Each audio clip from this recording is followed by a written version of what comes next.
ॐ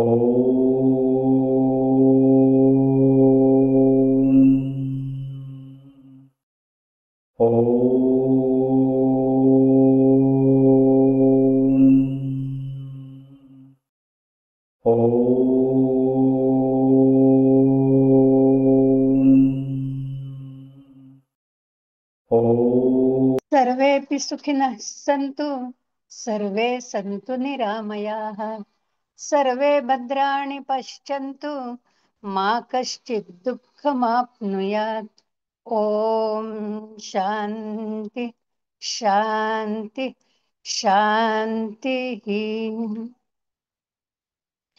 सकल संत विचार मंच कोथरूड पुणे यांच्या विद्यमाने आणि पिताश्री परिवार प्रतिष्ठान यांच्या सहकार्याने आयोजित असलेली गेली 3 वर्ष सतत चालू असलेली गुरुवारीय व्याख्यानमाला आणि या व्याख्यानात मला आज 3रं पुष्प गुंफायची सुवर्ण संधी दिली त्या गुरुवर्य दातारांचं आणि माझी सखी संध्याताई यांचे मी मनापासून आभार मानते.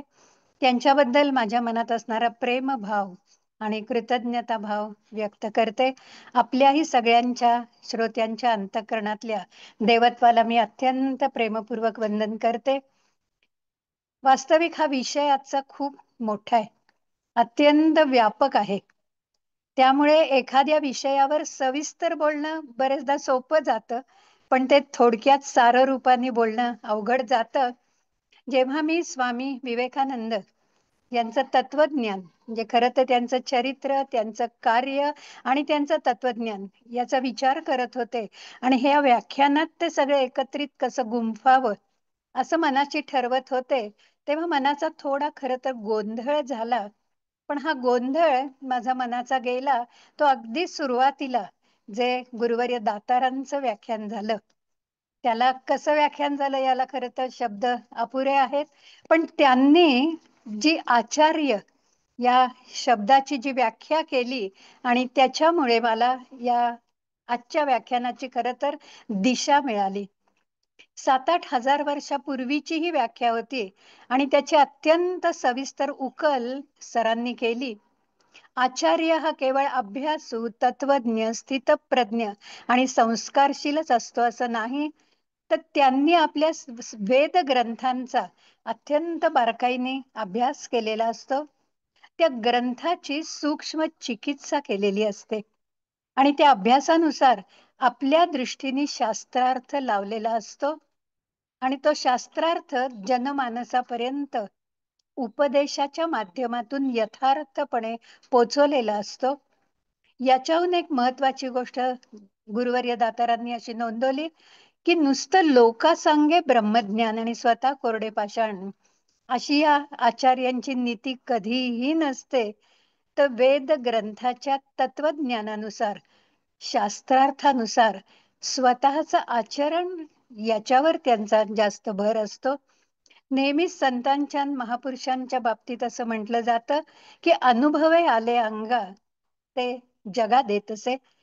गुरुवर्यांनी सांगितलेले हे सगळे विचार स्वामी विवेकानंदांच्या चरित्राला, त्यांच्या कार्याला आणि त्यांच्या तत्वज्ञानाला तंतोतंत लागू पडतात. 3 महत्वाच्या कसोट्या आणि 3 महत्वाचे गुण सांगितले, तेही मला वाटतं विवेकानंदांना पूर्णपणे लागू पडतात. या कसोट्या कुठल्या आहेत? तर आचार्य हा निस्पृह हवा, तो निर्भय हवा. अभयदान हे महत्वाचं आहेच लक्षण. आणि तो निर्वैर म्हणजे अजात शत्रू पाहिजे, म्हणजे खलांचं खलत्व तो नष्ट करणारा पाहिजे. आणि त्याच्या निष्ठा कोणत्या पाहिजेत? तर विद्यानिष्ठा, विद्यार्थी निष्ठा आणि समाजनिष्ठा. हे सगळे तंतोतंत विवेकानंदांच्या चरित्राला, कार्याला, तत्वज्ञानाला आपल्याला लागू करून दाखवता येतात. आणि त्यामुळे या सगळ्या मुद्द्यांमुळे माझ्या आजच्या या व्याख्यानाला किंवा संवादाला मी असं म्हणते, मला खूप चांगली दिशा मिळाली. या विषयाकडे वळण्यापूर्वी मला असं वाटतं की स्वामी विवेकानंदांच्या अवताराचं प्रयोजन काय होतं, कारण त्या काळी आपल्याला थोडंसं जायला लागेल. त्यामुळे 19व्या शतकाच्या आरंभी इंग्रज व्यापारासाठी भारतात आले होते. त्यांनी भारतात राजकीय प्रशासन सुरू केलेलं होतं. पराधीनता आणि गुलामगिरी यांची भारताला सवयच होऊन गेली ती.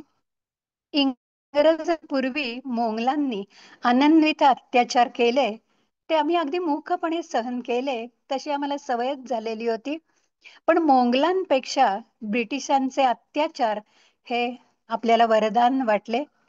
ब्रिटिशांचं आक्रमण मुख्यत्वे वैचारिक होतं. त्यांनी आमचा बुद्धिभेद केला. मूर्तिभेदापेक्षा बुद्धिभेद हा जास्त भयंकर आहे. आमचे पूर्वज मूर्ख होते म्हणून आम्हाला गुलामगिरी सहन करायला लागली. आमचे धर्मग्रंथ फेकून देण्याच्या लायकीचे आहेत. संतांनी आम्हाला निष्क्रिय केलं. अशी बऱ्याच गोष्टी ब्रिटिशांनी आमच्यावर खरं तर लादल्या.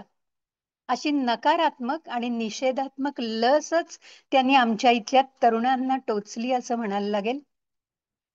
ब्रिटिशांच्या वैचारिक आक्रमणाचं असं हे स्वरूप भयंकर होतं. त्यांचा भोगवाद, त्यांच्या सुधारणा या लाटेत आमची अस्मिता खरं तर लयाला गेली. धर्म ही अफूची गोळी आहे अशी तरुणाईची दृढ समजूत खरं तर त्या काळात झालेली होती.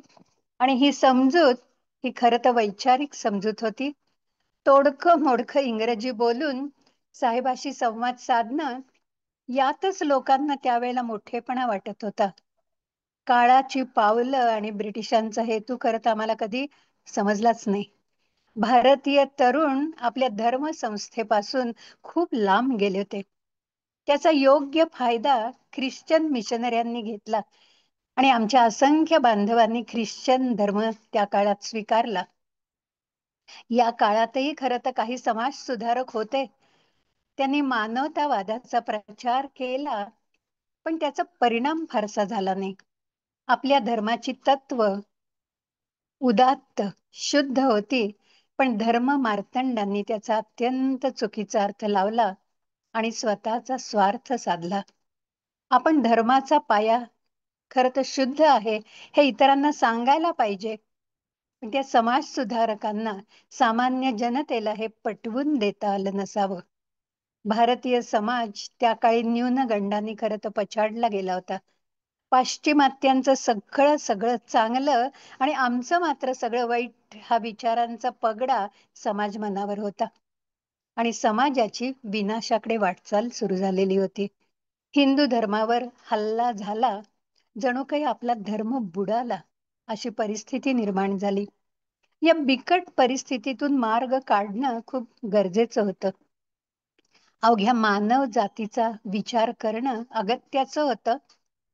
या परिस्थितीत भारताजवळ खरं तर जगाला देण्यासारखं खूप काही होतं, नक्कीच होतं, पण आपल्या पूर्वजांचा, त्यांच्या मौलिक विचारांचा त्या काळी आपल्याला विसर पडलेला होता. थोडं मागे गेलो तर ज्ञानेश्वर माऊलींनी हे विश्वची माझे घर हा व्यापक विचार आपल्याला दिलेला होता. नाचू कीर्तनाचे रंगी, ज्ञानदीप लावू जगी, ही भक्तराज नामदेवांची कल्पना म्हणजे त्यांची लोकशिक्षकाची भूमिका खूप वंदनीय होती. नारायण असे विश्वी त्याची पूजा करीत जावी, ही समर्थ वाणी मानवतावादाचीच खरं तर गर्जना करणारी होती. ऐसी कळवळ्याची जाती लाभाविण करी प्रीती, ही संतांची शिकवणूक, त्यांची विचारधारा खरं तर खूप व्यापक होती. पण आम्ही पाश्चिमात्यांचं विज्ञान घेतलं, त्यांचे कारखाने स्वीकारले, त्यांच्या सामाजिक सुधारणांपुढे आम्ही नतमस्तक झालो आणि हार पत्करली. आमची संस्कृती, आमचा धर्म, आमचे संस्कार आम्ही सगळं काही विसरून गेलो. या बिकट परिस्थितीतून आम्हाला तारणारी खरं तर एकमेव गोष्ट होती आणि तो म्हणजे आमचा सनातन धर्म. आमचा हा धर्म अवघ्या मानव जातीचं कल्याण करणारा आहे, हा विचार पुढे यायला हवा होता. आत्मविस्मृती झालेल्या भारताला खरं तर कुणीतरी जाग करायला हवं होतं. ताठ मानेने उभं करणारं कोणीतरी त्यांना हवं होतं. पूर्वेचं तत्वज्ञान आणि पश्चिमेचं विज्ञान यांचा मिलाफ करणारा आणि जगाचं कल्याण करणारा कोणीतरी प्रकट व्हायला हवा होता. या पार्श्वभूमीवर युगाचार्य देवदूत स्वामी विवेकानंद अवतीर्ण झाले आणि त्यांनी जगावर राज्य केलं. खरंच त्यांनी जग जिंकलं. आध्यात्मिक क्षेत्रातली भारतीयांची कामगिरी जगाला दाखवून देण्याची गरज होती. ब्रिटिशांच्या अंमलाखाली निद्रिस्त झालेल्या भारताला जागं करून त्याला त्याच्या कर्तव्याची जाणीव करून देणारा कोणीतरी हवा होता, आणि अशा गरजेला स्वामी विवेकानंदांचा अवतार झाला. अध्यात्म आणि विज्ञान याचा यथार्थ संगमातून स्वामीजींनी एक आदर्श निर्माण केला, ज्याची अत्यंत गरज होती. खरं तर आध्यात्मिक दृष्ट्या भारत हा सगळ्या जगाचा गुरु आहे. आध्यात्मिक क्षेत्रातली भारताची थोरवी सिद्ध करून त्याला त्याच्या कर्तव्याची जाणीव करून देणं हे स्वामीजींचं जीवित कार्य आहे, आणि तेच त्यांनी भारतापुढे मांडलेलं फार मोठं तत्वज्ञान आहे. आणि त्यासाठी जणू काहीच त्यांचा अवतार होता. स्वामीजी केवळ भारताचे नव्हते, तर अवघ्या जगाचे होते. त्यांच्या कार्याचा हेतू अत्यंत व्यापक होता. त्यांना अवघ्या मानव जातीची काळजी होती. विज्ञानाने सुखाची साधनं विकत घेता येतात, पण सुख नाही कधी विकत घेता येत. शाश्वत समाधान आणि आनंदाची प्राप्ती केवळ विज्ञानाने होणं अशक्य आहे. जग विज्ञानामुळे विनाशाकडे चाललेलं आहे, आणि वैज्ञानिक सुधारणा भस्मासुरासारख्या आहेत. अवघ्या मानव जातीच्या कल्याणासाठी विज्ञानाचा वापर कसा करायचा याचं नैतिक शिक्षण आपल्याला अध्यात्माद्वारेच मिळू शकतं. अध्यात्म आणि विज्ञान याच्या सुमधुर संगमातून स्वामीजींना एक आदर्श जग निर्माण करायचं होतं. भारताने अध्यात्म विद्येचा जगात प्रसार आणि प्रचार करायला हवा. तोच भारत जर भोगवादाची शिकार ठरला, तर भारतासह सगळ्या जगाचाच विनाश होणार आहे, हे स्वामीजींच्या दिव्य दृष्टीला अगदी स्पष्ट दिसत होतं. आणि म्हणून स्वामीजींना या दोन्हीचा विनिमय हवा होता. त्यांना पूर्वेचं अध्यात्म आणि पश्चिमेचं विज्ञान यांची देवाणघेवाण अभिप्रेत होती, आणि म्हणूनच या देवाणघेवाणीमुळेच हा विनिमय सन्मानपूर्वक हवा, ही त्यांची तळमळ होती. केवळ भारतासाठी नाही, तर अवघ्या जगतासाठी, मानवजातीच्या कल्याणासाठी स्वामीजींचा अवतार आहे, असं आपल्याला म्हणायला लागतं. स्वामीजींच्या जीवित कार्याबद्दल सुरुवातीलाच मला एक विधान करावंसं वाटतं, की विवेकानंदांनी असं एके ठिकाणी म्हटलेलं आहे, आणि हे सगळं म्हणणं म्हणजेच त्यांचं तत्वज्ञान आहे.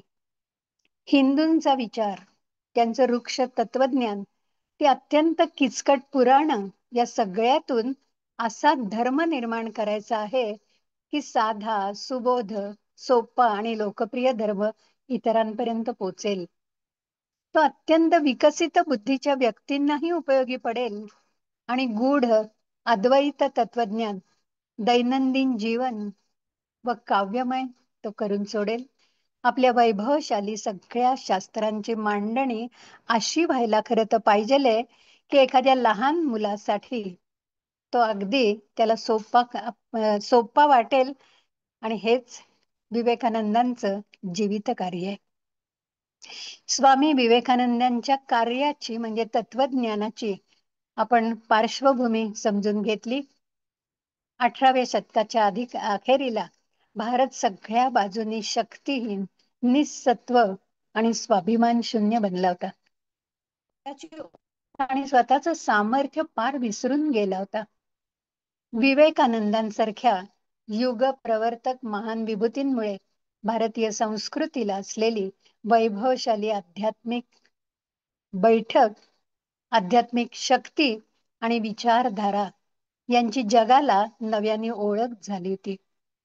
आपली वैभवशाली महान संस्कृती पार लयाला गेली होती, आणि संकट समयी भारताच्या अंतरीची आध्यात्मिक ऊर्जा परत एकदा जागी व्हायला हवी होती. आणि त्यासाठी विवेकानंद आपल्याला सांगतात, आपला भारत ही एक पुण्यभूमी आहे. अत्यंत भारताबद्दल अभिमान हा विवेकानंदांच्या मनात होता. त्याला तेजस्वी भूतकाळ आहे. त्या तेजाच्या खांद्यावर आजचा वर्तमान उभा आहे.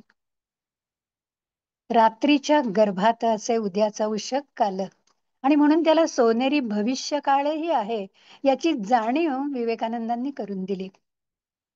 असा आपला भारत जगाला अध्यात्माचं पसायदान देणार आहे असा विश्वास स्वामींनी व्यक्त केला.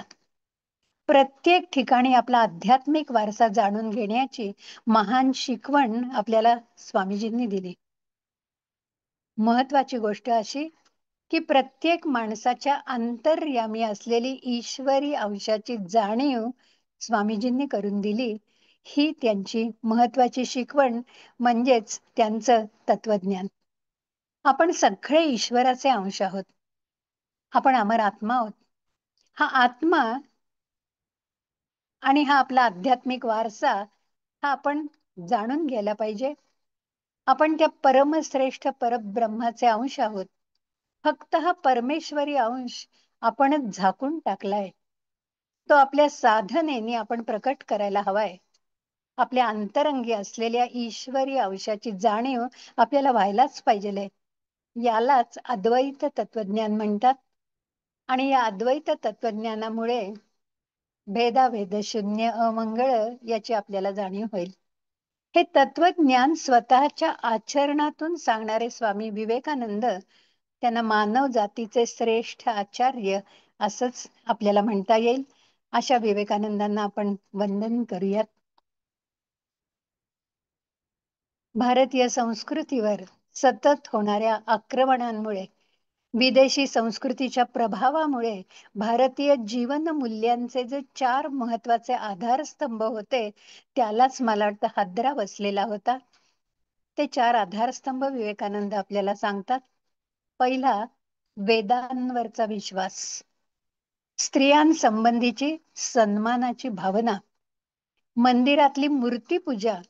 आणि चौथा, ऐहिक जीवनाला सामावून घेणारा आपला श्रेष्ठ धर्म. पुनरुज्जीवनाच्या काळात खरं तर राजा राममोहन राय, ईश्वरचंद्र विद्यासागर आणि महर्षी दयानंद सरस्वती या थोर समाज सुधारकांनी वर सांगितलेली 4ही मूल्य भारतीय संस्कृतीला परत मिळवून दिलेली होती. भारतीय संस्कृतीची ही 4 आवश्यक असलेली मूल्य पूर्णत्वाला गेली ती स्वामी विवेकानंदांच्या काळात. श्री रामकृष्ण परमहंस आणि त्यांचा श्रेष्ठ शिष्य म्हणजे स्वामी विवेकानंद यांनी भारताच्या आर्थिक उन्नतीला, राजकीय स्वातंत्र्याला आणि सामाजिक सुधारणेला दिशा देण्याचं अत्यंत महत्वाचं कार्य केलं. विवेकानंदांचा काळ जर का आपण बघितला तर तो काळ होता इसवी सन 1862 ते 1902. म्हणजे स्वामी विवेकानंदांचं आयुष्य जेमतेम 40 वर्षांचं होतं. पण या 40 वर्षात ते सर्वार्थाने उत्तुंग जीवन जगले. शतकानुशतक प्रभावी ठरतील असे दिव्य प्रभावी विचार त्यांनी आपल्या जगाला दिले. स्वामीजी सूर्याप्रमाणे प्रकाश आणि उष्णता यांचं जीवनदर्शन घडवणारे महान शिल्पकार होते. स्वामीजी आणि त्यांचे विचार, त्यांचं तत्वज्ञान, त्यांची शिकवणूक आणि त्या तत्वज्ञानानुसार त्यांचं प्रत्यक्ष आचरण हे खरंच कौतुकास्पद आहे. असं म्हणता येईल की स्वामीजी हे खरं तर विद्यापीठ होतं. स्वामीजी आधुनिक भारताच्या पुनरुत्थानाचे श्रेष्ठ युगाचार्य होते. यांना युगप्रवर्तक स्वामी विवेकानंद असंच म्हणणं खरं तर योग्य होईल. स्वामीजींच्या कार्यकाळाची जर का विभागणी करायची झाली तर आपल्या महान आयुष्यातली 4 वर्ष अमेरिका आणि इंग्लंड इथे वेदांत सोसायटीची स्थापना करून स्वामींनी उत्तुंग कार्य केलं. त्यानंतर 5 वर्ष भारताला व्यावहारिक अध्यात्म आणि त्या अध्यात्माची शिकवण त्यांनी दिली. महत्वाचं कार्य म्हणजे या काळात त्यांनी आपल्या गुरुच्या नावाने रामकृष्ण संघाची स्थापना केली आणि कार्याचा प्रचार खूप मोठ्या प्रमाणात केला आणि जगाला दिलेला एक त्यांचा महान संदेश आपल्याला नक्की लक्षात घ्यायला लागेल. वास्तविक स्वामींचा हा जो कालखंड कार्याचा आहे तो अवघ्या 9 वर्षाचा आहे, पण अद्वितीय असा तो कालखंड आहे. संदेश असा आहे, कर्म आणि ज्ञान हे एकच आहे. हा भगवद्गीतेचा संदेश स्वामींनी आपल्याला दिला. कर्म हीच उपासना आहे. बाहेरील प्रत्येक कर्मसेवा भावनेने केली की समाजाची प्रगती होते. प्रत्येक आंतरिक कर्म आध्यात्मिक उन्नतीसाठी करणं, या स्वानुभवातून ही शिकवण आपल्याला बघायला लागते. स्वामीजींचा एक अत्यंत महत्वाचा विचार, माणूस जसजसा आध्यात्मिक होईल तस तसा तो व्यापक होईल किंबहुना तो वैश्विक होईल, असं स्वामी आवर्जून सांगतात. प्रत्येक माणसाच्या अंतरंगी ईश्वराचा अंश आहे, तो आपण जाणून घ्यायला पाहिजे. स्वामीजींच्या सगळ्या शिकवणुकीचा म्हणजे तत्वज्ञानाचा हा गाभा आहे, हे सार आहे असं आपल्याला म्हणायला लागेल. स्वामीजींचं कार्य आणि तत्वज्ञान समजून घेण्यापूर्वी अगदी थोडक्यात त्यांचं चरित्र आपल्याला बघायला लागेल. खरं तर चरित्रातच 1-2 तास जातील, पण अगदी थोडक्यात आपण ते बघूयात. सुरुवातीला स्वामींसंबंधी गौरवाचे उद्गार काढावेसे वाटतात. विवेकानंदांचे 8वावे चरित्र, विवेकानंदांचा 8वावा प्रताप, विवेकानंदांचा 8वावा साक्षेप, भूमंडळी. शुद्ध बीजापोटी फळे रसाळ गोमटी, हे वचन स्वामीजींना तंतोत लागू पडतं. कुठल्याही महापुरुषाच्या आयुष्यात त्यांच्या व्यक्तिमत्वाच्या जडणघडणीत जन्मदात्यांनी केलेल्या संस्कारांचा फार मोठा वाटा असतो. छत्रपती शिवाजी महाराजांच्या कार्यकर्तृत्वात त्यांच्या जडणघडणीत जिजाऊ साहेबांचा वाटा खूप महत्वाचा आहे. संस्कारक्षम बालपण हा व्यक्तिमत्वाचा चारित्र्य संपन्नतेचा पाया आहे. स्वामी असं म्हणतात की मातृत्व आणि पितृत्व ही एक तपस साधन आहे. पालक आणि शिक्षक यांचा मुलांच्या जडणघडणीत फार मोठा वाटा आहे. विश्वनाथ दत्त आणि भुवनेश्वरी देवी यांच्या पोटी स्वामी विवेकानंदांचा 12 जानेवारी 1863 या दिवशी जन्म झाला. विश्वनाथ दत्त हे कलकत्त्यात सर्वोच्च न्यायालयातील सुप्रसिद्ध वकील होते. त्यांचे वडील दुर्गाचरण दत्त आणि आजोबा राममोहन दत्त हे पण कलकत्त्यात सर्वोच्च न्यायालयात प्रसिद्ध वकील होते. दुर्गाचरण दत्त पार्श्वभूमी बघायला पाहिजे. दुर्गाचरण दत्त यांनी तरुण वयात विवाहानंतर पुत्र प्राप्ती झाल्यानंतर संन्यास घेतला होता. विश्वनाथ दत्त म्हणजे स्वामींचे वडील मात्र अत्यंत रसिक वृत्तीचे, जीवनाचा सर्वांगीण आस्वाद घेणारे होते.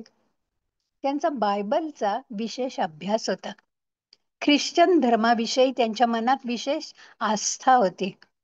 आणि या उलट स्वामीजींची आई म्हणजे भुवनेश्वरी देवी होत्या. प्राचीन काळातील बाळबोध वळणाच्या हिंदू स्त्रीप्रमाणे त्या होत्या. रामायण महाभारत यातील कथांनी त्यांच्या व्यक्तिमत्वाची जडणघडण झालेली होती. विवेकानंदांचं राशी नाम वीरेश्वर असं होतं, कारण तो शंकराचा प्रसाद. जन्मापूर्वी भुवनेश्वरी देवींनी शंकराला नवस केलेला होता आणि हा नवसाचा मुलगा म्हणून त्यांचं नाव वीरेश्वर असं ठेवलं. पण घरचे सगळे लोक अत्यंत प्रेमाने त्यांना बिले असं म्हणायचे. उष्टावणाच्या समारंभात त्यांचं नाव बदललं गेलं आणि ते ठेवलं गेलं नरेंद्रनाथ. पुढे रामकृष्ण परमहंसांकडनं दीक्षा घेतली तेव्हाच त्यांचं नाव होतं विविधिशानंद. आणि भारत भ्रमंती करताना अनेक नावं त्यांना मिळाली. सच्चिदानंद, रामकृष्णानंद, विवेकानंद अशी त्यांना नावं मिळाली. पण जेव्हा शिकागोच्या धर्म परिषदेला म्हणजे अमेरिकेत विवेकानंद गेले, तेव्हा खेत्रीच्या महाराजांनी स्वामी विवेकानंद हे नाव धारण करा असं सुचवलं आणि त्यामुळे स्वामी विवेकानंद हे नाव जगाच्या इतिहासात अजरामर झालं. माता भुवनेश्वरी देवी यांच्याकडून नरेंद्रनाथांच्या मनावर हिंदू धर्माचा पवित्र संस्कार झाला. तर वडील विश्वनाथ यांच्याकडून मुसलमान आणि ख्रिश्चन धर्मातली उदात्त मूल्य त्यांना समजली.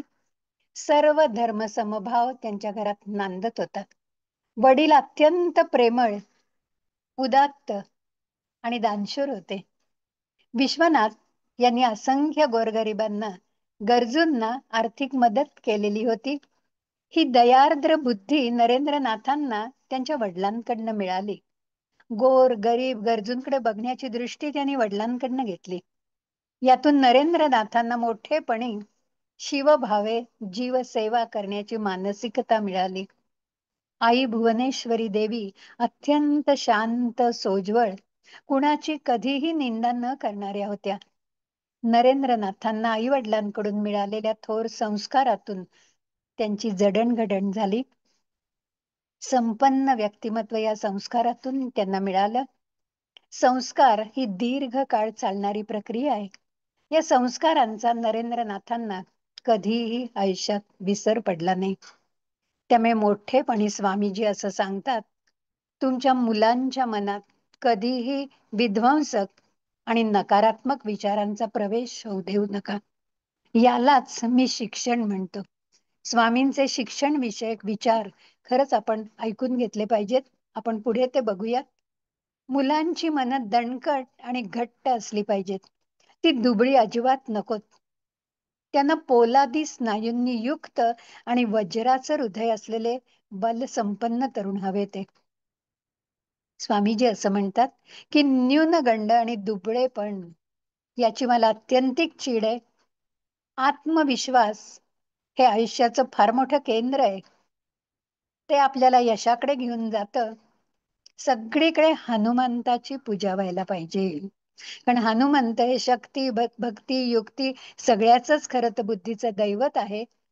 मन आणि शरीर आपलं बलसंपन्नच व्हायला पाहिजे. त्यासाठी बालपणापासून आई वडिलांनी असे संस्कार करणं अत्यंत गरजेचं आहे. विवेकानंदांच्या मनावर आई वडिलांनी कसे संस्कार केले याचे खरं असंख्य प्रसंग आहेत. पण वेळाअभावी मी ते प्रसंग आता सांगत नाहीये. फक्त एवढंच म्हणता येईल की स्वामी विवेकानंदांच्या जडणघडणीत त्यांच्या आई वडिलांनी केलेल्या संस्काराचा आणि आई वडिलांचा मिळालेला त्यांना सहवास याचा अत्यंत मोठा वाटा आहे. पण या आई वडिलांच्या सहवासाला जेवढं महत्व आहे तेवढंच महत्व, किंबहुना थोडं जास्तच महत्व त्यांच्या जीवित कार्याच्या आणि तत्वज्ञानाच्या दृष्टीने श्री रामकृष्ण परमहंस, कालीमातेचे पुजारी हे नरेंद्रनाथांचे गुरु होते.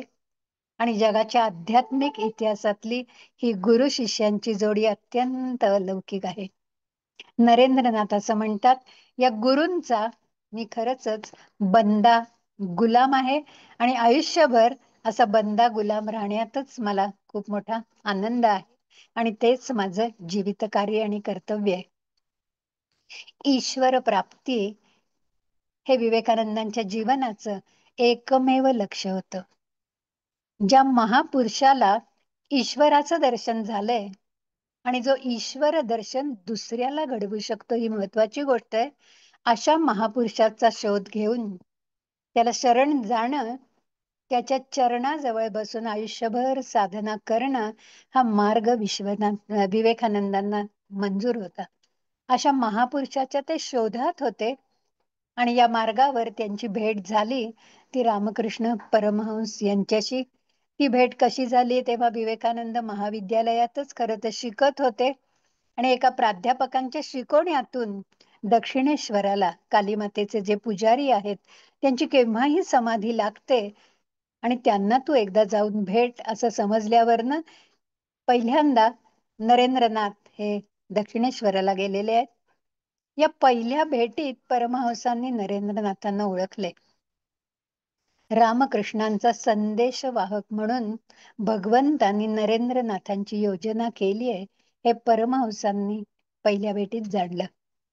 नरेंद्राच्या माध्यमातून परमहंसांना त्यांचे विचार जगापर्यंत पोचवायचे होते आणि त्या विचारातून एक दिवस नरेंद्रनाथ म्हणजे विवेकानंद हे जग हलवतील ही त्यांच्या गुरूंची म्हणजे परमहंसांची दैवी वाणी होती आणि ती खरंच शिकागोला खरी ठरली. परमहंसांबद्दलही खूप सांगता येईल, पण एका वाक्यात मी असं म्हणते की भारताचा 50,000 वर्षांचा आध्यात्मिक इतिहास अवघ्या 50 वर्षात जगलेला महापुरुष म्हणजे रामकृष्ण परमहंस. नियतीने आदर्श शिष्य आणि आदर्श गुरु श्री रामकृष्ण यांची आदर्श जोडी भारताच्या रंगमंचावर जणू काही नियोजितच केलेली होती. गुरु शिष्याच्या नात्याचा कळस म्हणजे परमहंस आणि विवेकानंद. आपल्या भारतीय संस्कृतीत गुरु शिष्यांची फार मोठी वैभवशाली परंपरा आहे आणि त्यातली ही जोडी वैभवशाली आहे. दोघांच्या 2-3 भेटीत नरेंद्रनाथांना रामकृष्णांच्या ठायी असलेल्या अद्भुत शक्तीचं प्रत्यंतर आलं होतं. मूर्तीपूजा न मानणारे नरेंद्रनाथ परमहंसांच्या सहवासात काली मातेला मानायला लागले. यांचा परमहंसांना याचा अत्यंतिक आनंद झाला आणि यातूनच त्यांच्या कार्याला पुढे निराळी दिशा मिळाली. प्रसंग असा होता, खूप थोडक्यात सांगायला लागतंय, की स्वामीजींचे वडील त्यांनी देह ठेवला. घरावर खूप विचित्र परिस्थिती आली. नरेंद्रनाथ वडील मुलगा आणि म्हणून नरेंद्रनाथांना आपल्या दोघी बहिणी, 3 भाऊ यांची आणि आईची जबाबदारी घ्यायला लागली. घरात पैसा नव्हता कारण वडील दातृत्ववान होते, त्यामुळे फार पैसा घरात शिल्लक नव्हता. 2 वेळच्या खरं तर जेवणाची भ्रांत होती आणि याची या कुटुंबाला कधी सवयच नव्हती. वैभवात वाढलेलं हे कुटुंब होतं. नरेंद्रनाथांनी एक दिवस रामकृष्णांकडे दक्षिणेश्वरीला गेलेले असताना आपल्या गुरूंना असं ते म्हणाले, की तुम्ही काली मातेला माझ्यासाठी प्रार्थना करा ना, की या कुटुंबाला अन्न, वस्त्र, निवारा या ज्या मूळ गरजा आहेत त्याची कधी ददात पडणार नाही. परमहंस या प्रसंगाची खरं तर वाट बघत होते. परमहंस त्यांना असं म्हणाले, अरे तू मूर्ती पूजा करत नाहीस, साकार तुला मान्य नाहीये, तुझा कालीमातेवर विश्वास नाहीये, मग ती तुझं काम कसं करेल? मी तिच्याकडे तुझ्यासाठी असं कसं मागू? तुला जर का वाटत असेल तर आज मंगळवार आहे बघ, तूच जा ना, कालीमातेचं दर्शन घे आणि तिला प्रार्थना कर. मला खात्री आहे की तू जे मागशील ते ती तुला देईल.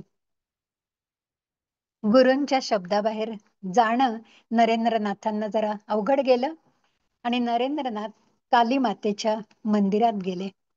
मंदिर एकदम प्रकाशमान झालं. कालीमाता प्रकट झाली. मृण्मय मूर्तीने चिन्मय रूप धारण केलं. दोन्ही हात आशीर्वादासाठी वर करून प्रत्यक्ष आईने नरेंद्रनाथांना दर्शन दिलं आणि नरेंद्रनाथांनी वैयक्तिक आपल्या कुटुंबासाठी काहीतरी मागायचं मनात आहे याचा त्यांना विसर पडून गेला आणि त्यांनी पारमार्थिक संपत्ती मागितली. ती संपत्ती काय आहे बघा, आई मला भक्ती दे, मुक्ती दे, वैराग्य दे आणि विवेक दे. या 4 गोष्टी मागितल्या आणि तेव्हापासून कालीमातेवर त्यांची दृढ श्रद्धा बसली, ती अगदी अखेरच्या श्वासापर्यंत. परमहंसांचं नरेंद्रनाथांवर जे प्रेम होतं ते अपार्थिव होतं. त्या प्रेमात अवघ्या मानव जातीच्या कल्याणाची अर्थता होती. नरेंद्रनाथ एका पत्रात असं लिहितात, स्वामींची पत्र खरं तर वाचण्यासारखी आहेत. पूर्ण मनच त्यात व्यक्त झालेलं आहे, कारण पत्र म्हणजे आपल्या मनाचा आरसा असतो आणि त्यामुळे ते व्यक्त झालेत. एका पत्रात ते असं म्हणतात, की रामकृष्णांनी मला जे प्रेम दिलं त्याची तुलना आईवडिलांच्या प्रेमाशी कधीही होऊ शकत नाही. त्यांच्या उपकारातून मी कधीच मुक्तही होऊ शकत नाही. या जन्मी तरी मी शेवटपर्यंत त्यांचा बंदा गुलाम म्हणूनच राहीन आणि त्यांना अपेक्षित असलेलं जे कार्य आहे ते कार्य मी करत राहीन. मला असं इथे एक म्हणावंसं वाटतं, की रामकृष्ण परमहंसांच्या विचाराची सगुण मूर्ती म्हणजे स्वामी विवेकानंद आहेत. आणि या नरेंद्रनाथ या रामकृष्णांचे अनन्य भक्त होऊन गेले. त्यांना मनाने ते त्यांचे झाले नरेंद्रनाथांचं शरीर आणि त्यांचं मन, या बाबतीत रामकृष्ण असं म्हणतात की तो आणि मी निराळे नाही, तो म्हणजे मी आहे आणि मी म्हणजे तो आहे, असं अद्वैताचं नातं या दोघांच्यात निर्माण झालं. केवळ स्पर्शाने विशिष्ट आध्यात्मिक भाव दुसऱ्यामध्ये संक्रमित करण्याची शक्ती श्री रामकृष्णांमध्ये होती. त्यांचा संदेश, त्यांचं तत्वज्ञान हे जग कृष्णाचं आहे अशी धारणा हृदयात बाळगून ठेवा. सगळ्यांमध्ये ईश्वर बघायचा हीच सर्वश्रेष्ठ साधना आहे. आणि हाच आपल्या गुरूंचा संदेश आयुष्यभर स्वामींनी आपल्या कृतीतून जगाला दिला. आणि हेच गुरूंचं तत्वज्ञान ते जगापर्यंत पोहोचवण्याचं एक महान कार्य स्वामी विवेकानंदांनी केलं. 16 ऑगस्ट 1886 या दिवशी रामकृष्ण परमहंस यांनी इहलोकाची यात्रा संपवली. 5 वर्षाचा या गुरु शिष्यांचा सहवास होता. सर्व संन्यासी शिष्यांना नरेंद्रनाथांच्या हाती सोपवून परमहंस निजधामी गेले आणि रामकृष्णांच्या शिकवणीनुसार त्यांचं वागणं हीच गुरुची श्रेष्ठ पूजा आहे याची खुणगाठ स्वामीजींनी मनाशी बांधली. परमहंसांचं अवतार कार्य संपल्यानंतर, त्यांनी देह ठेवल्यानंतर सुद्धा महत्वाची गोष्ट अशी आहे की स्वामीजींच्या सगळ्या जीवनाचं आणि त्यांच्या कार्याचं त्यांचे गुरु रामकृष्ण परमहंस नियमन करत होते. शिवभावे जीवसेवा, दरिद्री नारायणांची पूजा हे गुरूंनी सांगितलेलं वचन विवेकानंदांनी आयुष्यभर पाळलं. त्यासाठी आयुष्यभर साधना केली आणि ते वचन जगापर्यंत त्यांनी पोचवलं. हे फार मोठं महत्वाचं कार्य आहे. गुरूंनी देह ठेवल्यानंतर ज्या भारताची सेवा करायची तो भारत कसा आहे हे समजण्यासाठी विवेकानंदांनी आपल्या परिव्रजक जीवनाचा श्री गणेशा केला. हा फार मोठा टप्पा आहे. सलग 3 वर्ष भारत भ्रमंती केली. भारत पिंजून त्यांनी काढला आणि भारताची मानसिकता काय आहे हे त्यातून विवेकानंदांना समजलं. या भारत भ्रमणाच्या अखेरीस विवेकानंद कन्याकुमारीच्या मंदिराबाहेर आले. समुद्रात एक शिळा होती. तो भारताचा शेवटचा भूभाग होता.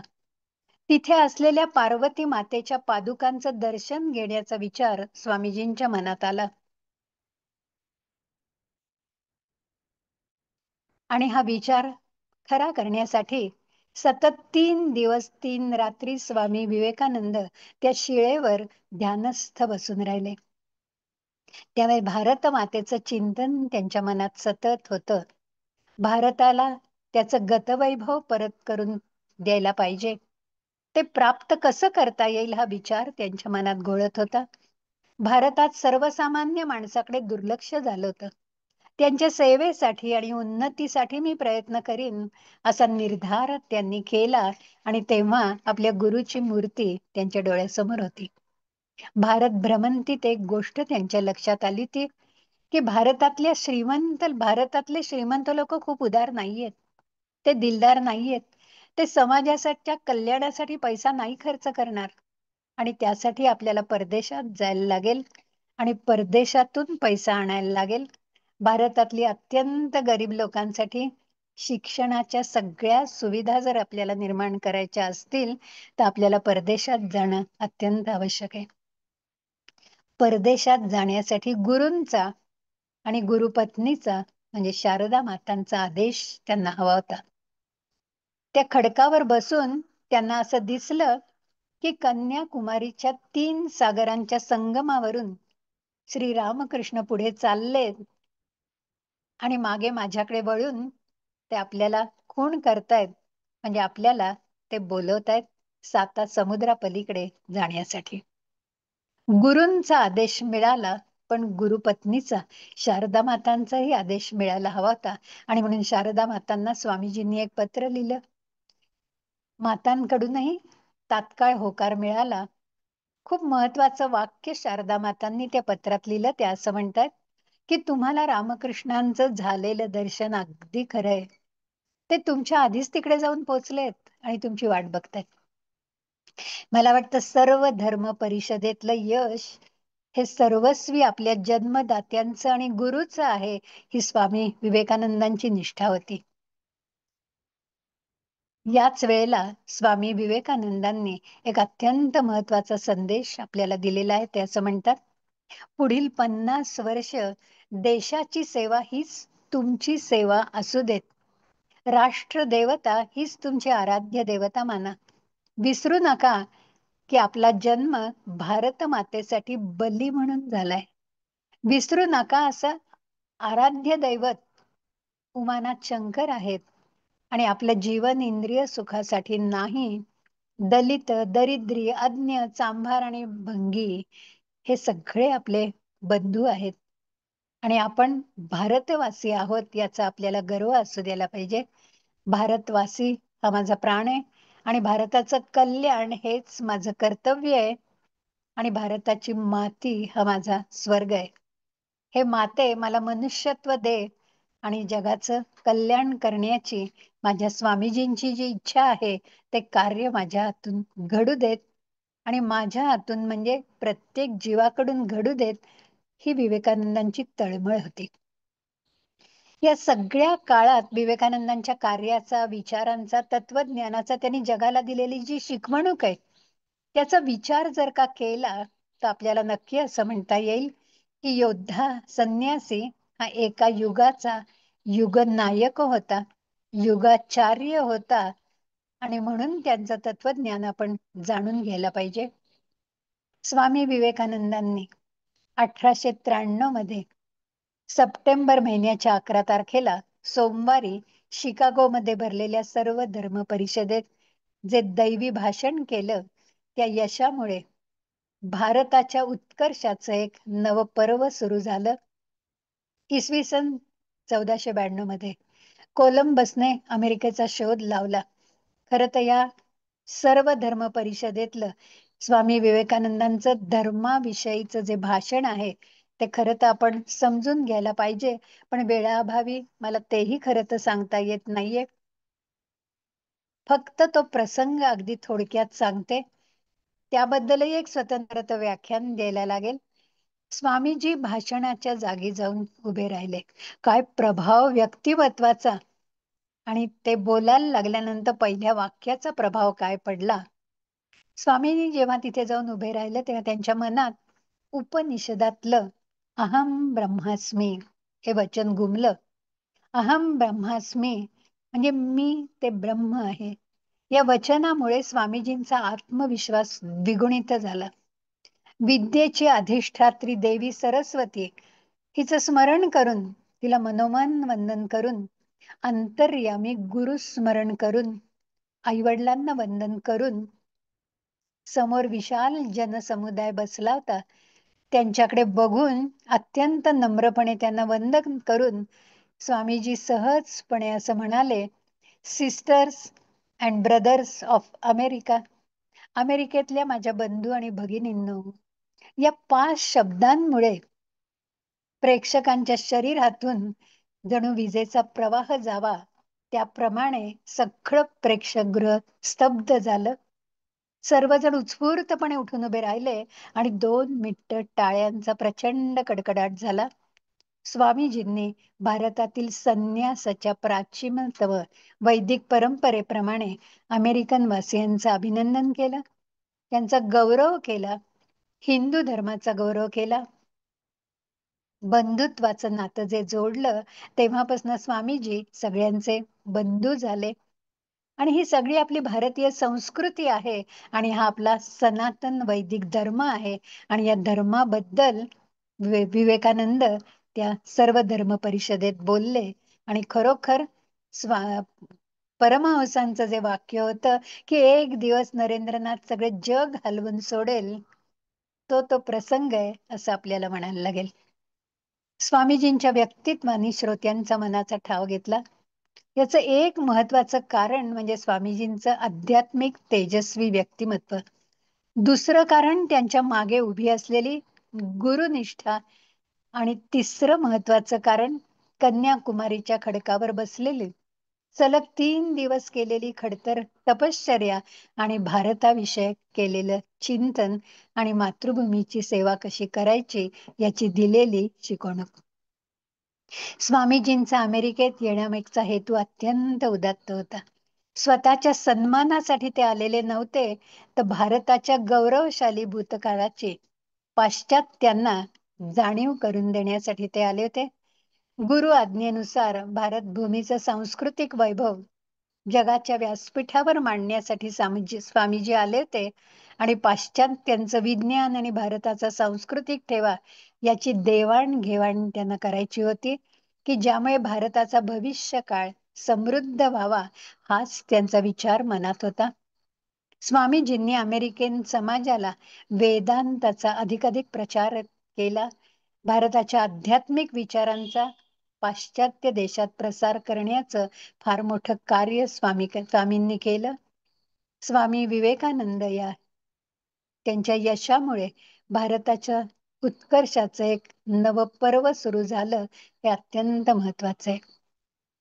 असे हे जे स्वामीजी आहेत ते स्वामी विवेकानंद म्हणजे आपल्या भारतीय संस्कृतीचं मूर्तिमंत प्रतीक आहेत. स्वामी विवेकानंद म्हणजे भारताचा गौरवशाली भूतकाळ आणि भविष्यकाळ यांना जोडणारा एक सेतू आहे. स्वामी विवेकानंद हे पौर्वात्यांचं अध्यात्म आणि पाश्चिमात्यांचं विज्ञान यांना जोडणारा दुवा आहे. स्वामी विवेकानंद ही अखिल मानवजातीला भगवंतांनी दिलेली फार मोठी एक देणगी आहे. स्वामी विवेकानंदांचे धर्मविषयक जे विचार आहेत ना, ते अत्यंत मौलिक विचार आहेत. स्वामीजींना हिंदू धर्माचा म्हणजे आपल्या सनातन वैदिक धर्माचा अत्यंत अभिमान होता. कारण आपल्या सनातन वैदिक धर्माची मूल तत्व अत्यंत व्यापक, उदार आणि सर्व समावेशक आहेत. या सनातन वैदिक धर्मात तत्वज्ञानाच्या अंतिम पायरीपर्यंतचा ईश्वर साक्षात्काराचा पूर्ण विचार सांगितलेला आहे. सध्याच्या गोंधळलेल्या समाजमनाला नित्य कुठल्या ना कुठल्या तरी ताणाखाली वावरणाऱ्या मनामनांना स्वामीजींचं धर्माविषयीचं तत्वज्ञान नक्कीच मोलाचं ठरेल असा विश्वास आहे. म्हणजे स्वामीजींच्या 100-125 वर्षापूर्वीच्या तत्वज्ञानाची बैठक जी आहे ती आजही मला वाटतं तशीच आपण स्वीकारायला पाहिजे आणि उद्या भविष्य काळातही ती तशीच राहील. स्वामींच्या तत्वज्ञानाला काळ देखील कधी धक्का लावू शकणार नाही असं वाटतं. स्वामीजींनी आयुष्यभर हिंदू धर्माचा गौरव केला. ते असं म्हणायचे की मी एक क्षुल्लक हिंदू आहे, तरीही मला हिंदू धर्माचा आणि जातीचा अत्यंत अभिमान आहे. मला त्याचा अत्यंत गौरव वाटतो. असा गौरव खरं तर आपल्यातल्या प्रत्येकाला वाटायला पाहिजे. आपल्या पूर्वजांनी जर आपल्या पूर्वजांची जर का आपल्याला लाज वाटत असली ना, तर असं समजावं की आपला विनाश काळ खूप जवळ आलेला आहे. स्वतःवर विश्वास ठेवा. आपल्या पूर्वजांचा अभिमान बाळगा. त्यात लाज वाटण्यासारखं काहीही नाहीये. आपण सगळे त्या थोर पूर्वजांचे वंशज आहोत असं वाटणं हा खरा आपला गौरव आहे. आणि स्वामीजींनी ही गौरवाची संकल्पना आपल्याला सांगितलेली आहे. परत परत ते सांगतात. हिंदू हे नाव ऐकताच क्षणी ज्यांच्यात शक्तीच्या विजेसारखा संचार होईल तो खरा हिंदू आहे. आपण हिंदू आहोत अशी धारणा झाली की कोणतीही भाषा बोलणारा आणि कोणत्याही देशात राहणारा कोणताही हिंदू आपल्याला जवळचा वाटेल, आपला वाटेल आणि तो प्रियच वाटेल. आणि अशा हिंदू माणसाच्या दुःखाने माझं मन द्रवेल, व्यथित होईल. प्रत्येक हिंदू माणसासाठी कुठल्याही प्रकारच्या संकटांना तोंड द्यायला मी तयार होईन. आणि तेव्हाच मला हिंदू धर्म समजेल आणि त्याप्रमाणे मी कृती करीन, ही स्वामीजींची धारणा होती. स्वामीजी असं म्हणतात की हिंदू धर्मातच त्या शब्दातच अत्यंत पावित्र्य आहे आणि तो शब्द उच्चारताना आपणच पवित्र होऊन जातो. आपण आपल्या आदर्श सनातन धर्माला धक्का पोचेल असं वर्तन करता कामा नाही. या वर्तनाबद्दलही स्वामींनी खूप खरं तर काय काय सांगितलेलं आहे, पण वेळाअभावी ते मला सांगता येत नाहीये. पण स्वामीजी असं म्हणाले ते, की भारताचं राष्ट्रीय ऐक्य जर का साधायचं असेल, तर विखुरलेल्या आध्यात्मिक शक्ती आपल्याला एकत्र आणायला पाहिजेत. आध्यात्मिक वृत्तीचे आपण जेव्हा होऊ, तेव्हा खऱ्या अर्थाने भारताचं पुनरुज्जीवन होईल आणि त्यावर जगाचं हित आणि जगाचा खरं तर विकास हा अवलंबून आहे, असं स्वामीजी म्हणतात. नाना धर्म म्हणजे नाना वाटांनी एकाच ईश्वराकडे नेणारे सगळे मार्ग आहेत आणि ते सगळे शेवटी सागराला म्हणजे ईश्वराला जाऊन मिळतात. सगळ्यात महत्वाचा नियम जो आपल्या धर्माचा आहे, विविधतेतच एकता आहे आणि यावर हिंदू धर्माची पूर्ण निष्ठा आहे. वेदांनी हेच आध्यात्मिक सत्य आपल्याला सांगितलेलं आहे. एकम सत विप्राह बहुधा वदंती. एकम सत या मूलतत्वावर प्रत्येकाचा विश्वास पाहिजे आणि श्रद्धा पाहिजे. आणि या श्रद्धेमुळे अनेक संप्रदाय आणि अनेक मत यात कधीही संघर्ष होणार नाही, असं स्वामीजींनी सांगितलेलं आहे. हिंदू धर्माविषयी बरंच त्यांनी म्हटलंय, पण थोडस स्वामीजींनी जी अमेरिकेत आणि इंग्लंडमध्ये देखील वेदांत सोसायटीची स्थापना केली आणि आपले वेद काय आहेत, त्याची नक्की शक्ती काय आहे, ते वेद त्यांना समजावून सांगितले. त्या वेदाबद्दल अगदी थोडक्यात सांगते. वेद म्हणजे स्वामीजींना असं वाटतंय की हजारो मंत्रांचा तो संग्रह आहे. ईश्वराच्या अनंत ज्ञानाचा तो निधी आहे. वेद हे मंत्र काव्याप्रमाणे रचलेले नाहीयेत, तर उत्स्फूर्तपणे ते प्रकट झालेले आहेत, मुखातून बाहेर पडलेले आहेत. हे मंत्र ज्यांना स्फुरले किंवा दिसले असं म्हणायला लागेल, त्यांनी जगाचा शोध लावला आणि साक्षात्कार करून घेतला, त्यांना आपण ऋषी म्हणतो. या शाश्वत नियमांचे ते केवळ द्रष्टे आहेत. वेदांना आपण अपौरुषेय असं म्हणतो आणि म्हणूनच ते आपले प्रमाण ग्रंथ आहेत. वेदांमध्ये धर्माचं पूर्ण सार सांगितलेलं आहे आणि हिंदूंना या अपौरुषेय वेदापासून स्वतःच्या धर्माची प्राप्ती झालेली आहे. याला खूप महत्व आहे. वेद म्हणजे नेमकं काय आहे, तर ऋषींनी जी आध्यात्मिक रत्न शोधली त्याचा चिरसंचित कोश, म्हणून ऋषींना परिपूर्ण आणि सर्वज्ञ मानव असं म्हणतात. या वेदांचे दोन भाग स्वामीजींनी खूप सविस्तर सांगितले, पण त्याचा फक्त मी उल्लेख करते, त्याला स्पर्श करून पुढे जाते. एक म्हणजे कर्मकांड आणि दुसरं म्हणजे ज्ञानकांड. ज्ञानकांड म्हणजे आरण्यक आणि उपनिषद, यालाच वेदांत म्हणतात आणि हा वेदांत हाच हिंदूंचा धर्म आहे. वेद म्हणजे धर्म रहस्यांचा उपदेश करणारे सनातन ग्रंथ, ते अनादी आहेत आणि ते आनंद आहेत. महत्वाची गोष्ट स्वामींनी असा उच्चार केलेला आहे की सगळ्या धर्म कलहांचे अंतिम न्याय मंदिर म्हणजे हे वेद आहेत. वेदांत संबंधी स्वामीजींची जी सगळी मतं आहेत, ती त्यांनी त्यांचे 4 जे मौलिक ग्रंथ आहेत त्याच्याबद्दलही मी फार बोलत नाही, त्याला फक्त स्पर्श करते, पण ते प्रत्येकाने वाचावेत असे ग्रंथ आहेत. ज्ञानयोग, राजयोग, भक्तियोग आणि कर्मयोग. या 4ही महान ग्रंथांचं फक्त वेगळेपण सांगते ते असं आहे की या ग्रंथातलं स्वामींनी केलेलं जे विवरण आहे ते अतिशय सुस्पष्ट, सुबोध आणि मुद्देसूद आहे.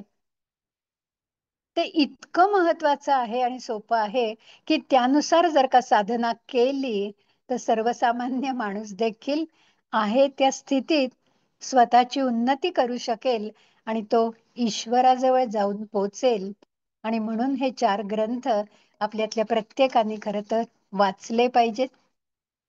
धर्माबद्दलही स्वामीजींनी खूप काही सांगितलेलं आहे, पण तेही मी आता वेळाअभावी सांगत नाही. पण मला स्वामीजींचं तत्वज्ञान आणि शिकवणूक ही 4-5 मुद्द्यांमध्ये सांगावीशी वाटते. स्वामीजी आपल्याला असं सांगतात, तुमच्यातली शक्ती तुम्हीच जागी करा. आत्मविश्वास बाळगा. माणसा उठ, तू शक्तिमान आहेस, नित्य शुद्ध आहेस आणि अविनाशी आहेस. तुझं सत्य स्वरूप तूच प्रकट करायला पाहिजेस. परमेश्वराचं नित्य स्मरण करणं हीच प्रार्थना आहे आणि ती आपण रोज नियमित केली पाहिजे. स्वतःवर ठाम विश्वास ठेवा आणि या आत्मविश्वासातून आंतरिक देवत्व प्रकट होतं हे लक्षात ठेवा. आत्मविश्वास लोप पावला की सगळ्याचाच अस्त होऊन जातो. स्वतःवरील श्रद्धा आणि देवावरील श्रद्धा हे मोठेपणाचं खरं रहस्य आहे, याचा विसर पडून देऊ नका. तुम्ही असा विचार कराल तसेच तुम्ही बनाल. म्हणून विचारात सकारात्मक करायला शिका, नकारात्मक विचारांकडे वळूही नका. आपल्यातली आंतरिक शक्ती जागक न करणं म्हणजे खरी आपली दुर्बलता आहे आणि वेदांताला ही दुर्बलता अजिबात मान्य नाहीये. प्रत्येक आत्म्याच्या ठायी देवत्व सुप्तपणे वास करतं. आंतरिक आणि बाह्य प्रकृतीवर विजय मिळवला की देवत्व प्रकट होतं आणि हाच खरा आपला धर्म आहे. स्वामी विवेकानंदांनी युवा पिढीपुढे खूप छान विचार ठेवलेले आहेत आणि त्यांना युवा पिढीकडनं खूप काही अपेक्षित होतं, कारण ही युवा पिढी म्हणजेच खरं तर भविष्य घडवणारी पिढी आहे. त्यामुळे त्यांच्या मनावर संस्कार व्हायला पाहिजेत, ही स्वामीजींची खूप इच्छा होती. त्यामुळे स्वामीजींचा स्वप्नातला तरुण काय होता हेही खरं तर समजून घ्यायला पाहिजे. पण त्याच्यातही मी आता वेळ घालवत नाही. शेवटच्या 2-3 मुद्द्यांना फक्त मी स्पर्श करते. स्वामीजींनी तरुण पिढीला असं सांगितलेलं आहे. खरं तर तरुण पिढीमध्ये अत्यंत सामर्थ्य आहे, पण त्यांच्या पुढे तसे आदर्श नाहीयेत. ते आदर्श आपण निर्माण करायला पाहिजेत आणि त्यांची बुद्धी योग्य दिशेकडे वळवायला पाहिजे. याच्यासाठी स्वामींचा खूप आग्रह होता. ते असं म्हणतात, तरुणांना मातृभूमीवर प्रेम करा, इंद्रियांवर संयम ठेवा, गरजा अत्यंत कमीत कमी ठेवा. ज्याचा गरजा कमी तो श्रीमंत आणि ज्याचा गरजा जास्त तो दरिद्री. व्यसनांपासून दूर राहा, गुरुजनांचा आदर करा. आई वडील ही देवाची रूप आहेत, ती तुमच्या हृदयातच राहू देत, वृद्धाश्रमात नको. हृदयात प्रत्येकाबद्दल करुणा असू देत, प्रत्येकाबद्दल मनात प्रेम असू देत, इच्छाशक्ती प्रचंड असू देत. भगवंतावर दृढ श्रद्धा ठेवा. दान हा खरा सेवा धर्म आहे. मी भारतीय आहे आणि प्रत्येक भारतवासी हा माझा बंधू आहे, याचा विसर पडून देऊ नका. नित्य जबाबदाऱ्यांना सामोरं जा. जबाबदारी स्वतःच्या खांद्यावर घेऊन लढण्यासाठी सज्ज व्हा. आदर्श नेता व्हा आणि देशावर प्रेम करा. देशासाठीचं आपलं कर्तव्य ओळखा. सगळ्यात महत्वाची गोष्ट चारित्र्य संपन्नता असू दे. खरं तर स्वामीजींचे शिक्षण विषयक विचार देखील आपण खूप छान समजून घ्यायला पाहिजेत, कारण स्वामीजी स्वतः एक द्रष्टे शिक्षक होते आणि तत्कालीन शिक्षण पद्धतीबद्दल त्यांचं मत अत्यंत तिरस्कारयुक्त होतं. सध्याचं शिक्षण काय करतंय तर भूतकाळाची करत असलेली चेष्टा, आणि ती स्वामीजींना मान्य नव्हती. या शिक्षण पद्धतीने भारतीय संस्कृतीकडे पूर्ण पाठ फिरवली आहे आणि सर्वसामान्य जनता खरं तर शिक्षणाला मुकलेली आहे. हाही एक स्वतंत्र खरं तर व्याख्यानाचा विषय आहे, त्याबद्दलही मी बोलत नाही. पण एकच वाक्य स्वामींच्या शिक्षण विषयक विचाराबद्दल सांगते. स्वामीजी असं म्हणतात की चारित्र्य घडवणारं, मानसिक बळ वाढवणारं, बुद्धी विशाल करणारं आणि स्वावलंबी करणारं शिक्षण पाहिजे. जे शिक्षण विद्यार्थ्यांना माणूस बनवत नाही, माणुसकीचा धर्म विसरायला लावतं, ते शिक्षण नाही, असं स्वामीजींनी सांगितलंय. स्वामीजींच्या स्त्री विषयक शिक्षणावरही खूप भर होता, कारण जीवनाचा असा एकही पैलू नाही की ज्याच्यावर स्वामीजींनी चिंतन केलं नाही. त्यामुळे त्यांचं स्त्री शिक्षणावर भर आहे. शिक्षणाने स्त्रियांचे असंख्य प्रश्न सुटतील असा त्यांना विश्वास वाटतो आणि हे शिक्षण 4 आधारस्तंभ आहेत असं त्यांनी सांगितलंय. धर्म शिक्षण, शील संवर्धन, ब्रह्मचर्य पालन ही स्त्री शिक्षणाची त्रिसूत्री आहे असं ते म्हणतात. आणि त्याग, पावित्र्य आणि धर्मचर्य याचा विचार या शिक्षणात व्हायला पाहिजे. थोडस स्वामीजी इतरांना कसे दिसले, त्यांचं कार्य, त्यांचं व्यक्तिमत्व आणि त्यांचं तत्वज्ञान या संबंधी असंख्यांनी गौरवोद्गार काढलेले आहेत. खूप जणांनी काढलेत, पण अगदी 2-4 जणांचंच सांगते. स्वामी शुद्धानंद असं म्हणतात की स्वामीजींचं मुखमंडल तप्त सुवर्णाप्रमाणे होतं. शरीर यष्टी एखाद्या व्यायामपटूसारखी होती आणि त्यांचा प्रत्येक शब्द जणू अग्निस्फुल्लिंग होता. त्यांची दृष्टी सहिष्णुतेची होती. स्वामी विवेकानंदांचे बंधू महेंद्रनाथ यांनी असं म्हटलंय, मुद्रा अत्यंत तेजस्वी होती त्यांची. त्यांनी आपलं मानवी रूप जणू बाजूलाच टाकलेलं होतं. कोणीतरी वरच्या पातळीवरची विभूती अवतरली आहे असं आपल्याला वाटतं. त्यांचं असीम सामर्थ्य त्यांच्या पाणीदार तेजस्वी डोळ्यातून व्यक्त व्हायचं. आध्यात्मिक धारणेचा ईश्वरी महापुरुष असं त्यांचं वर्णन खरं तर योग्य आहे. रवींद्रनाथ टागोरांनी असं म्हटलंय, तुम्हाला भारत जर का जाणून घ्यायचा असेल तर स्वामी विवेकानंदांचा अभ्यास करा. स्वामी विवेकानंदांनी मानवाच्या संपूर्ण विकासाचा मूलमंत्र दिलेला आहे. योगी अरविंद असं म्हणतात, विवेकानंदांच्या स्वसामर्थ्याने सारं जग उलथवून टाकण्याचं सामर्थ्य होतं. स्वामीजींच्या पाश्चात्य जगातील कार्यांनी हे सिद्ध करून दाखवलेलं आहे. भारत केवळ जिवंत राहण्यासाठी नाही, तर सारं जग जिंकण्यासाठी आता जागृत झालाय. भारत मातेच्या आणि तिच्या कोट्यावधी संतानांचे आत्म्यान विवेकानंद विराजमान झालेले आहेत.